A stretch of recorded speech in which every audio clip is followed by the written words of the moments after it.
Olá, muito boa noite a você. Eu sou Adalberto Piotto. Seja bem-vindo ao Cenário Econômico pela TV Brasil, com emissoras públicas de todo o país, diretamente aqui dos estúdios da B3, no centro da cidade de São Paulo.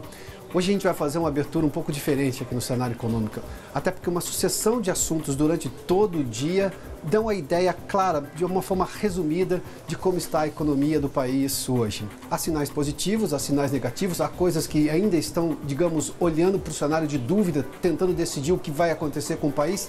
Detalhe que nós estamos num ano eleitoral e este ano eleitoral mexe com o humor de investidores porque diminui a capacidade de prever movimentos, ou seja, compra o dólar, não compra o dólar, investe em determinado tipo de ação.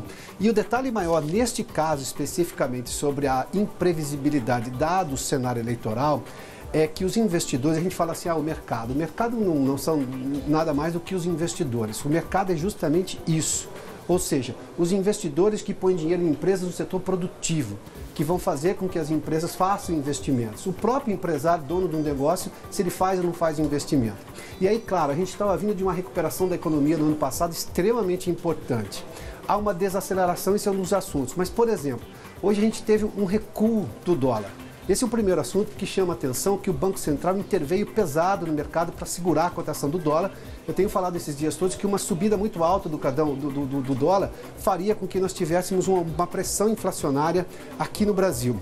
Um segundo assunto é exatamente o Ibovespa. Hoje o Ibovespa teve um recuo bastante importante, mas neste caso específico, boa parte se deve ao balanço de algumas empresas listadas aqui na Bolsa, que tiveram ali um resultado muito aquém do que esperavam os investidores. Esses índices, essas ações puxaram o Ibovespa para baixo. Aí vem um dado extremamente importante, a queda da produção industrial. Isso chama atenção porque, por exemplo, o acumulado agora no primeiro trimestre, segundo o IBGE, não trouxe nenhum avanço em relação ao mesmo período do ano passado, que foi fraco. Ou seja, esse detalhe chama atenção porque nós estamos falando de possibilidade de emprego. Aí tem uma outra notícia que é extremamente importante. As famílias estão cada vez menos endividadas. Houve um recuo no tamanho de endividamento das famílias e também famílias menos inadimplentes. Eu fiz menção outro dia aqui no Cenário Econômico que uma coisa é estar endividado e você está podendo pagar aquela dívida. Não se compra grandes bens se não ficar endividado, ou seja, num crédito por longo prazo. O problema é se você não consegue pagar essa conta. Então a gente vai falar sobre um recuo tanto na inadimplência quanto no endividamento das famílias. E também hoje uma entrevista com o presidente da Associação Brasileira da Indústria Gráfica, o Sidney Anversa. A gente vai falar sobre o setor, mas também qual a visão dele do setor em relação à economia neste ano de 2018. O cenário econômico está no ar.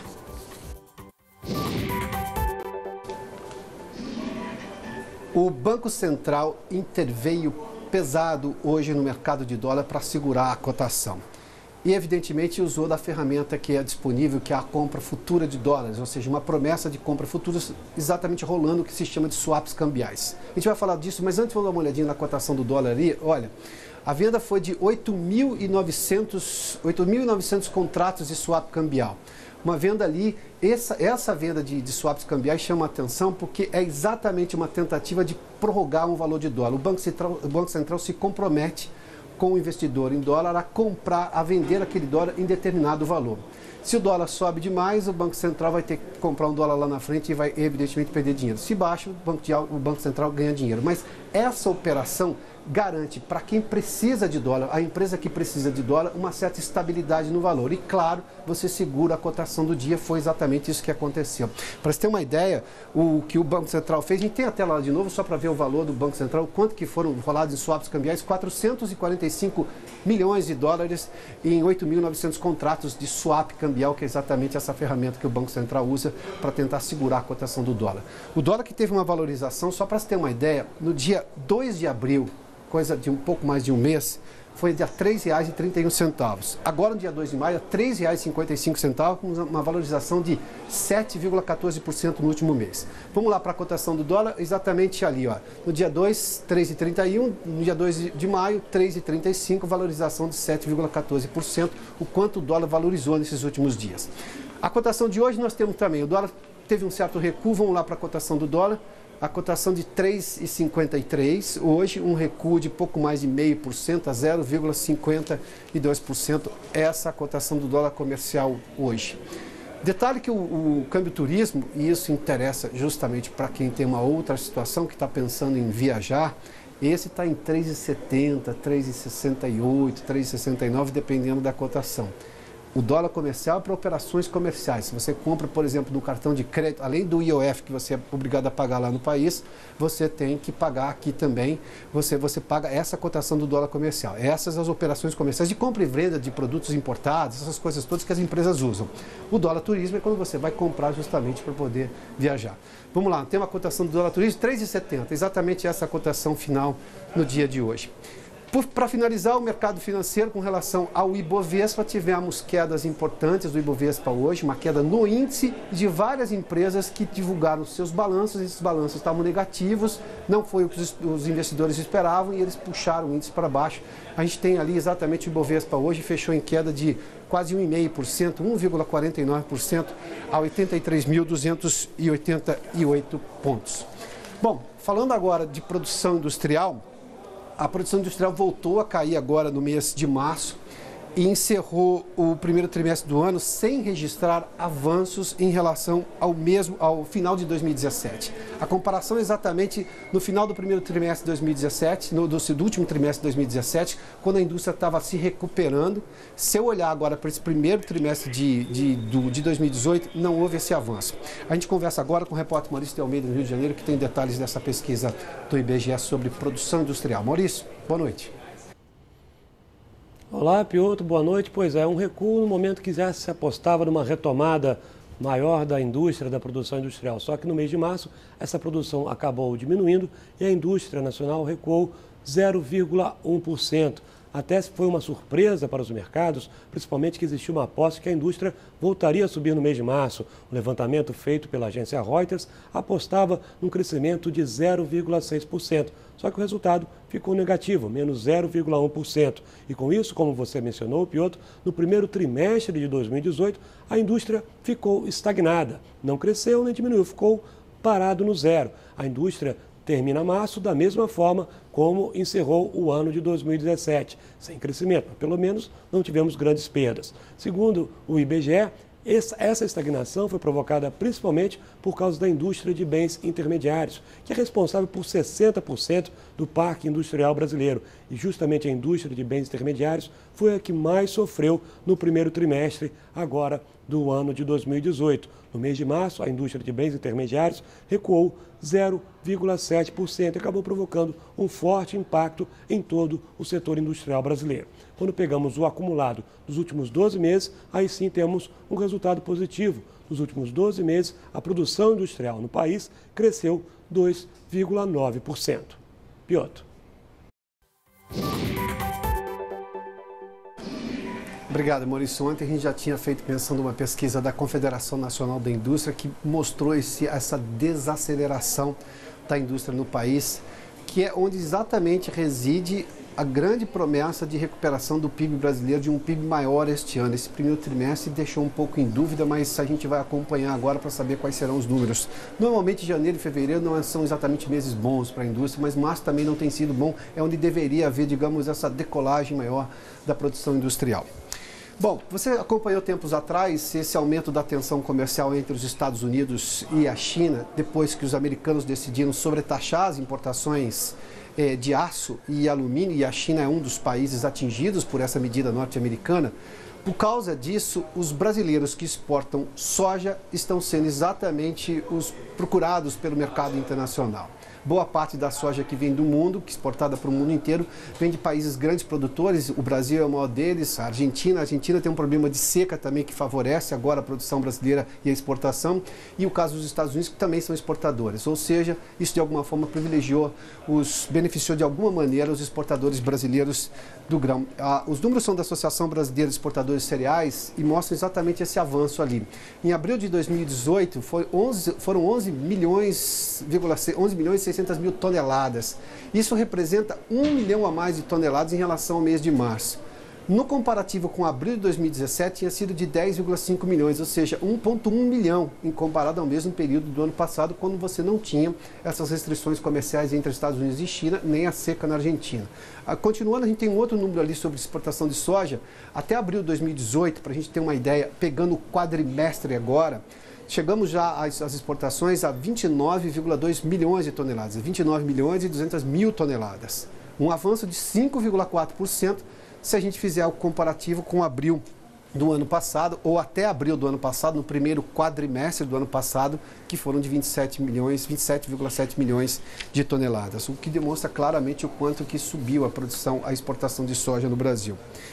E falando em produção, aí nós temos uma outra notícia sobre a cana-de-açúcar. Há uma previsão de produção menor de cana-de-açúcar agora, nessa safra 2018-2019. A Vanessa Casalino está conosco na redação da TV Brasil em São Paulo e tem os números. Vanessa, boa noite. Oi, Piotr. Boa noite para você, boa noite a todos. A baixa deve ser de 1,2% e deve chegar aí a quase 625 milhões de toneladas. A safra anterior havia sido de 633 milhões de toneladas, segundo a Companhia Nacional de Abastecimento, a Conab. Se essa queda se confirmar, vai ser a terceira seguida na produção. A área colhida está estimada em mais de 8 milhões de hectares e, de acordo com a Conab, essa diminuição resulta da devolução de terras arrendadas e também da rescisão de contratos com fornecedores. A redução é considerada pequena e está se dando em áreas que não puderam ser mecanizadas, isso de acordo com o Ministério da Agricultura. O estado de São Paulo, o maior produtor nacional, pode ter um recuo de 3,4% na produção, equivalente a 12 milhões de toneladas a menos em relação à safra anterior, Piotr.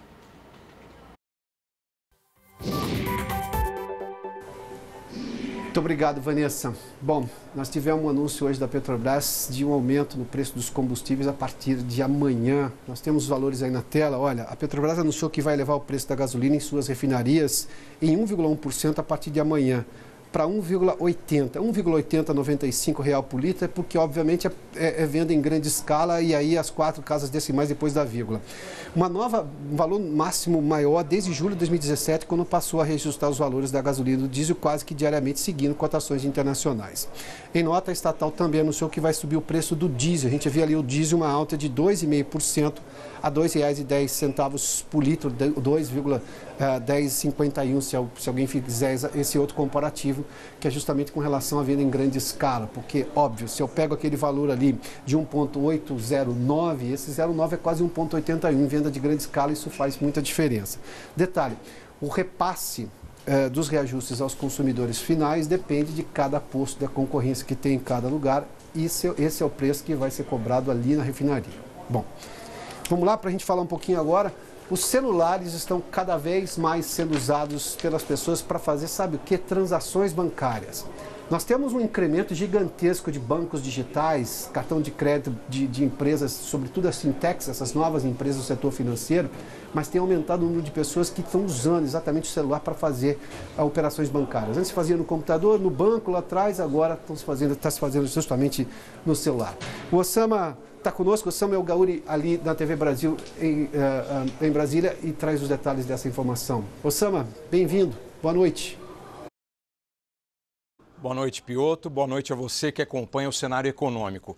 Piotr, a pesquisa diz exatamente isso. Ela mostra que os aplicativos para celulares e tablets foram usados em 35% das mais de 70 milhões de operações feitas no ano passado.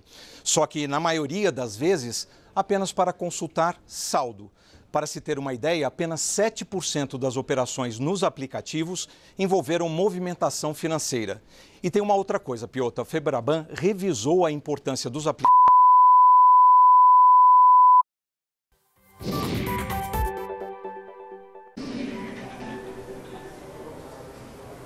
Você percebeu, nós tivemos um problema na comunicação com o Samuel em Brasília, a gente vai tentar retomar esse contato. Vamos fazer um rápido intervalo. Daqui a pouco a gente fala do endividamento das famílias que caiu. Caiu também inadimplência. Logo depois do intervalo a gente volta aqui com o cenário econômico. As famílias brasileiras estão menos endividadas e menos inadimplentes. Ou seja, por esse ponto de vista, é uma melhora na situação da economia brasileira. Agora, tem duas coisas. Estar menos endividado não é exatamente uma solução, levando-se em conta que o que se espera é uma expansão do comércio, que as pessoas comprem mais. Agora, levando-se em conta que há um desemprego ainda muito alto e uma certa insegurança em relação às economias para colocar ali no consumo, as famílias acabam se endividando menos. Um outro dado, e esse sim é extremamente positivo, é que reduziu também a inadimplência das famílias. Há uns valores todos mais negativos, ou seja, uma baixa em relação a isso, com relação à inadimplência das famílias. Eu tenho um dado aqui que chama a atenção das famílias muito endividadas. Aqui nós estamos falando de uma outra classe, não é só inadimplente, é alguém que está muito endividado, ou seja, dívida muito acima da renda familiar. Passou de 14,1% para 14,2%. É uma oscilação positiva de 0,1%. Por outro lado, se eu faço a mesma comparação agora em relação a abril com o ano passado, aí houve uma redução dessas famílias muito endividadas de 0,7%, ou seja, em algum momento talvez alguém esteja fazendo boas negociações e conseguindo sair dessas dívidas todas. Bom, vamos falar agora sobre a economia brasileira por um dos setores extremamente importantes. A cadeia de papel é responsável por 4% do faturamento da indústria de transformação no país hoje, movimentando por ano mais de 24 bilhões de reais. É maior, por exemplo, do que as indústrias de bebidas, farmacêuticas, vestuário e têxteis e um dos principais termômetros da economia. O Sidney Anversa, que é exatamente o presidente da associação, está conosco. Sidney, bem-vindo aqui ao Cenário Econômico. É um prazer. Eu fiz menção hoje o dia está coalhado de notícias para cima e para baixo, se a gente olhar para o termômetro da economia. Mas o que tem mexido, sobretudo, com qualquer posição e qualquer avaliação de investimento de setor produtivo, que gera emprego, que gera impostos, é exatamente essa que a gente chama da economia boa, né? Sem dúvida. São avanços, porque são sempre de longo prazo. Quem gera emprego hoje está esperando continuar com esse emprego por um bom tempo. Qual é a sua avaliação sobre esse índice de instabilidade no cenário político que, óbvio, interfere na economia? Muito bem. Veja que nós estávamos numa situação bastante difícil, dentro de uma crise muito forte, né, no último governo. E quando nós tivemos aquela modificação que saiu o governo PT e tal, a gente começou a acreditar. Existiam reformas, existiam coisas que iriam acontecer e que iriam beneficiar as nossas indústrias. E nessa hora, o empresário tem vontade de empresariar, ele tem vontade de aumentar, de crescer. Então, muitos foram, como a minha empresa, fomos às compras lá na Europa e fomos buscar bons equipamentos e etc. Mas, logo em seguida, a gente sente que o próprio presidente não teve muita segurança, ele teve uma série de ataques e etc.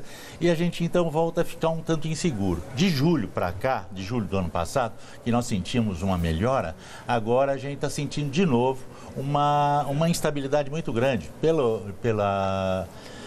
o preço da matéria-prima nossa, quer dizer, que está subindo muito, que é a celulose, por causa do câmbio, que a gente não tem segurança nenhuma, por causa do próprio governo que não nos facilita em nada, só anda atrás e prejudica e tem uma burocracia incrível, os juros que são muito altos. Vamos falar desses dois últimos, mas podemos falar dos primeiros. Onde é que o problema maior que vem governamental, o que é burocracia no setor? Burocracia. O que afeta o setor é burocracia. Isso, e dificuldades, ele cria situações que sempre te trazem prejuízo, que te dificultam em tudo, nas suas importações, nas suas exportações, no seu dia a dia. O governo está sempre colocando o dedo em cima e prejudicando o empresário. Isso vem o quê? De normatização de um órgão de Ministério de Indústria e Comércio ou é da Receita Federal? Quando você falou de exportação e importação, isso passa pela Receita. São normas não, mas veja, a empresa paulista que esteja de bem com os seus impostos, etc., pode importar sem ter o recolhimento do ICMS. Mas, na verdade, eles arrumam sempre um problemazinho para deixar o empresário em situação difícil. E é uma coisa muito custosa, porque é um valor muito alto. Claro. O que mais? A questão dos juros agora. A questão dos juros. O BNDES, até tempos atrás, ele facilitava e realmente dava uma força a mais para os empresários. De repente, ele jogou para os bancos, e os bancos, todo empresário tem que passar pelo banco, e o banco tem uma fatia muito alta. Então, hoje, para você conseguir um financiamento de BNDES, está na faixa lá dos seus 12%, 13%, 14% ao ano, com uma Selic de 6%. 6,5% com possibilidade de ir a 6,25%. Isso mesmo. Então, a gente fica numa situação bastante difícil e não dá para você hoje, da forma como o mercado está difícil, ir para o gráfico está um pouco mais difícil, porque o gráfico passa hoje por uma situação bastante difícil, que é a invasão da tecnologia digital. São outras coisas que estão em mais a crise que todo mundo teve que suportar durante uns bons 4 anos, né? Agora, diante do que nós temos, do quadro que nós temos hoje, no curto prazo, que medidas poderiam aliviar o setor? Evidentemente que cada uma passa por dificuldades. Se eu for falar de burocracia, algumas decisões são só do executivo, ele pode, numa canetada, resolver. É uma normativa nova da Receita Federal, por exemplo. Questões tributárias, nem sempre, porque tem que passar pelo Congresso. Juros bancários, é preciso convencer os bancos a começarem a entrar na vida produtiva. E os bancos ainda estão no meio da crise, eles estão lá em 2015, 2016. Eu acho que se fosse falar de todos os empresários, seria lógico que eu poderia falar de uma forma diferente, mas falar do empresário gráfico, o gráfico, ele é dividido em 1000 gráficazinhas pequenas. Das 20 mil que existem no Brasil, 97% são empresinhas mesmo pequenas, de familiares e etc. Então, essas pessoas, eles precisam começar a criar algo, bolar alguma coisa que os tire desse dia a dia normal. Não adianta mais fazer envelope, porque e-mail não usa envelope. Não adianta você hoje tentar fazer publicidade impressa se todo mundo está utilizando a publicidade do computador. Então, são coisas que cada um hoje também tem que olhar um pouco mais e tentar se especializar em alguma coisa. Por onde passa essa revolução do setor de entender o que mudou e por onde ele pode atuar nessa nova economia, porque ela, obviamente, chegou para ficar? Por onde passa é que é esquisito, porque como a gente vem de uma crise forte, o gráfico, que é como ele é familiar, é uma empresa pequena, ele não está muito bem informado. Então, ele não sabe se é por causa da crise ou se era por causa do processo. Então, são situações que realmente ele demorou um pouco para identificar. Nós, na associação, na Abigraf, a gente tenta, mas a gente não consegue alcançar a todos, né? A gente tenta explicar, dar uma coordenada. Então, existem formas. Vamos vender pelo computador, vamos fazer álbum de fotografia que as pessoas tiram com o telefone, manda. Existem 1000 coisas que o gráfico poderia fazer hoje. Só que é um pouco difícil porque é muito pulverizado. O fato de estar pulverizado diminui ou, de alguma forma, tira o poder de manifestações que sejam mais mobilizadas do setor? Sim, lógico. E outra, os gráficos são segmentos vários. Então, você tem o pessoal do editorial, que tem grandes empresas editoriais, tem o pessoal da embalagem, que conseguiu se manter durante toda essa crise, porque acompanhou a indústria, de forma geral. Que é um dos maiores termômetros. Que é um termômetro, sem dúvida, porque ele embala aquilo que é produzido. Claro. E nós temos outros, seria a propaganda. A propaganda perdeu muito, caiu bastante. Então, esse pessoal da propaganda é que realmente está passando por uma situação bastante complicada. Sidney, normalmente, quando se tem um problema, olha-se para o governo, porque, obviamente, nós temos sempre governos muito fortes. No mínimo, ele tem decisões. Tem que passar pelo governo, não necessariamente forte em sentido político, econômico, mas as decisões são burocráticas no país. A gente tem uma economia, de alguma forma, muito segmentada do ponto de vista de passar por repartições públicas. Esse é um esforço que dá para mexer ali.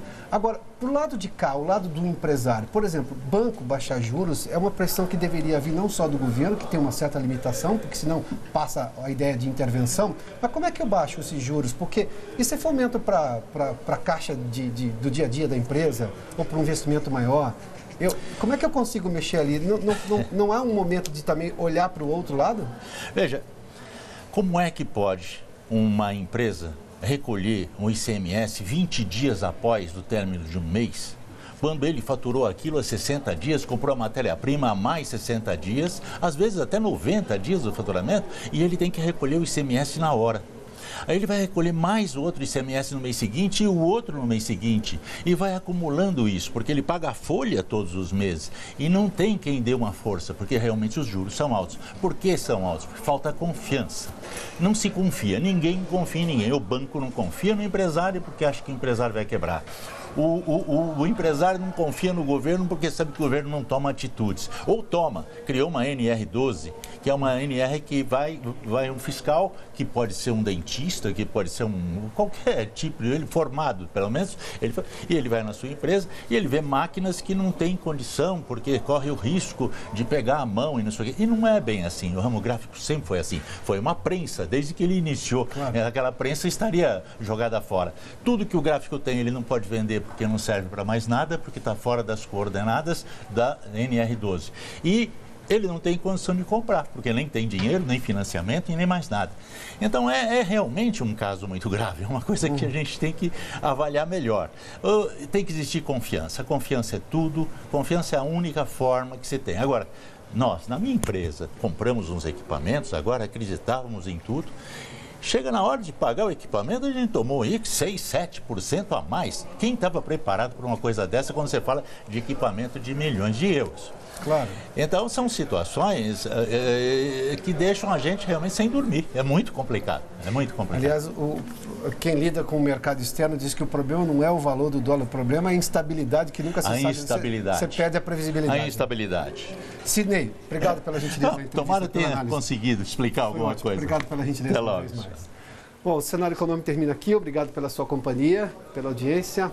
Amanhã, sexta-feira, a gente está de volta às 7 horas da noite, diretamente aqui dos estúdios da B3. Até lá!